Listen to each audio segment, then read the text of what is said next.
Welcome to part 2 of the Carman Help videos, basically helping educate women automotive consumers on the ins and outs of purchasing cars. And today's help video is going to be about budgeting for a car. The biggest mistake that most women make when they budget for a car is you only budget for the car payment, but you don't budget for other things that go along with that. So typically what you'll do is take how much money you make, take away how much your bills are, and you'll say that's how much you can afford for a payment. But you need to understand that when you do that, there's some other things that you need to calculate. Now, the correct way for you to figure out what your payment is to do the same thing, but go into more detail. And what I mean by that is that you figure out how much money you have coming in a month. You figure out what your bills total are going out. That's going to give you a difference. Now what you need to calculate is your car payment. You need to calculate what your insurance is, because sometimes an insurance payment could be $80 to $150. And then you need to calculate how much your gas bill is a month, meaning how much money are you going to put in a gas tank each time that you fill up. You multiply that about 4 times a week if you fill up 4 times a week, or 4 times a month, or if you fill up 6 times a month, whatever the case is, you need to calculate all that.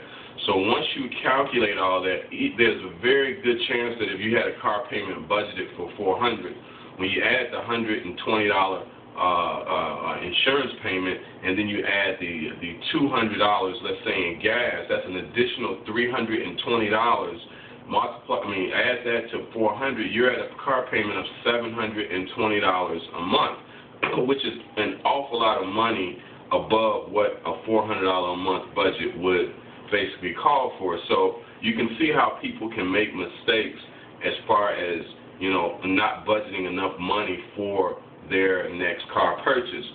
So I want you to understand that on your next car purchase, make sure that you calculate the cost of the car, you calculate your automotive insurance monthly, and the total amount of money that it will cost for you to keep that car running with gas each and every day or every week that you have to put gas in it. Add all those things up, and that's going to be your new car payment, and that's the correct way to do it. And again, with all these help videos, we're looking to educate women on the things that they need to know when purchasing cars and just how to be a smart consumer. Our next help video is going to be on financing and leasing, and guess what? It is going to be very helpful, because that is one of the #1 questions that a lot of people have when it comes to getting a vehicle. Should you finance or should you lease? But on the next help video, we're going to go into that in detail. And if you found this video helpful, I'd like for you to invite you to pass it on to a friend to allow them to be able to pick up on the information that you're learning, and then also maybe they can pass it on to somebody, because my goal, as I've mentioned, is to educate and empower women on what they need to know when they purchase a car, so that you don't ever have to worry about having a man to go with you to purchase a car. So you can pass this video on, and also pass on our website, which is www.thecarmanshow.com. That's www.thecarmanshow.com. Pass that video on. My goal and mission is always to help educate and empower the automotive consumers, and these videos are geared toward women on how they can be able to go out to a car dealership on their own and purchase a car. So as always, remember, you can with Carman.